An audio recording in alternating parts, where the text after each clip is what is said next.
Hello everyone and welcome to today's video interview. I am delighted to introduce Dr. Mukesh Kumar, a highly experienced professional in the FDA industry with extensive background in regulatory affairs and drug development. Today we will be having a discussion surrounding pediatric clinical trials. How are you doing today? I'm good, how are you? Doing great. So how common are pediatric clinical trials and do they operate differently than adult clinical trials? They do. Pediatric clinical trials are much fewer in numbers than adults for obvious reasons. It's not easy to recruit children in clinical trials. There are many practical and logistical challenges to recruit children in any clinical trial. So the number of clinical trials in children are shorter, and also a lot of the adult clinical trials need to happen before you can test in children. So from that point of view, adult clinical trials take precedence over children's clinical trial anyway. Sure. And are there any specific challenges or considerations when designing and conducting pediatric clinical trials? Several. I mean, you're talking of children in clinical trials. So it is hard, first of all, just designing clinical trials which are relatively safer for children is challenging. There's a lot of liability issues. Companies are usually they need to establish safety of the product in adults before they can test in children. And children cannot consent themselves, so their parents need to consent for them, which means it adds an extra layer of consenting. You need to convince the parent of a child to be in trial. And if a child is 12 years and above, then you need double consent. You need the parent's consent and the child's consent. So between 12 and 18 years, the adolescent ages, you need both the parent and the child to consent. Less than 12 years, the parent can consent by themselves. And even then, 10 or 12-year-olds are not that young. So they could have opinions. So, and the parents, obviously have to think about their child's welfare. And usually when there's children involved, everybody needs to be much more careful. And for that reason, because of the liability and all those practical issues, it's harder to do those trials. I mean, the only times it makes a lot of sense is if the product has already been extensively used in adults. So you can, and it's many times children's doses are extrapolated from adults. So doctors will just calculate based on weight and give a smaller dose to a child, the same drug that was approved for children. So with those kind of experiences, it's a little easier to recruit because it's known to work in children. Or if there are diseases that occur predominantly in children. So there are a lot of diseases that affect only younger individuals. So those trials can be done. So there are many concerns, many challenges to that, and for that reason, clinical trials in children are incentivized in many ways. There are special programs. There are also vouchers if you develop a treatment for a rare children's disease.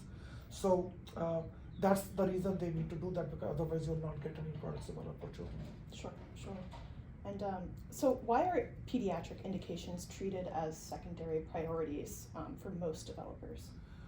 As I told you, it's just legally and practically more challenging to do trials in children, and you're not required to test in children to get approval. So you can get a product approved by FDA without having done a single clinical trial. More than half of the drugs approved by FDA are for rare diseases these days. And for rare diseases, you are waived. You don't even have to do. There are a couple of laws passed almost 20 years ago that require developers to test drugs in children. But requirements are waived for rare diseases.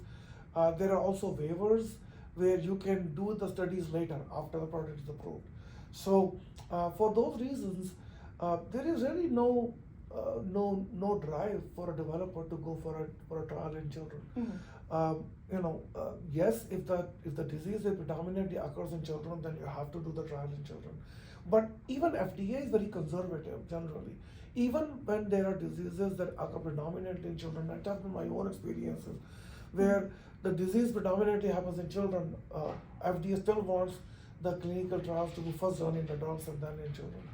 So for that reason, it takes a longer time, it costs more money, there's more legal liability. There are so many reasons why any developer will treat it as something to do only when there is no other option. So it's not that the developers don't want to develop drugs for children. it's just harder to do it. So we always go for low-hanging fruits first, and then we go for harder indications. Sure. All right, and as we segue into our final question, I would like to thank you for speaking with me today and to us. How can parents find information about ongoing trials for specific conditions or medications?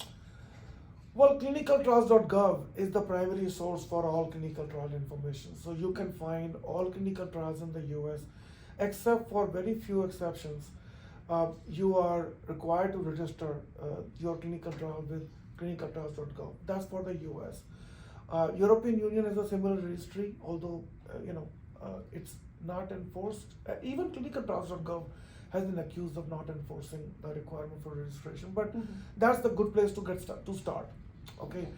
Second place is to start with your physician, start with your pediatrician, check with them if they are doing a clinical trial, or if they're not doing a clinical trial, you can make them aware of a clinical trial that's been done, and they can probably participate in that trial. There are also many patient support groups. There are a lot of groups that parents of children with diseases will create their disease support groups, that will tell each other about clinical trials happening. And obviously that becomes a big factor for many parents to know about clinical trials. Many clinical trials are funded by support groups. So actually a lot of rare diseases, particularly children's diseases, the parents of the child, they created groups of other parents with similar children with similar diseases, and created programs to help companies recruit patients, but also fund clinical trials. There are a lot of funded patient-funded clinical trials, patient-supported clinical trials. So there are a lot of ways. Going internationally, there are other programs around the globe. So usually parents will talk to each other. I work with a lot of parents with children with diseases, and they talk to each other. They tell each other about clinical trials happening or treatments happening worldwide. So there are, I think online searches in general will give you a lot about it. And your doctors should know about it, but parents need to take a lot of, most of these treatments and these clinical trials are pursued by parents who want to obviously help their child. So those are the most common places to find. But I think FDA also makes announcements at times, and news releases. Companies developing products of that kind will make news releases, so online searches. So my suggestion would be, first go to clinicaltrials.gov, look for any clinical trials that are in that disease, in that population. Then try to find some patient support groups out there. They are there, and many times people have created their own groups. They found other parents and created own groups. Third is to find pediatricians, your pediatrician. Your pediatrician should know about it. Your pediatrician, he or she would know what's happening in their field of expertise, so they will know about it. And then everywhere else, those three places.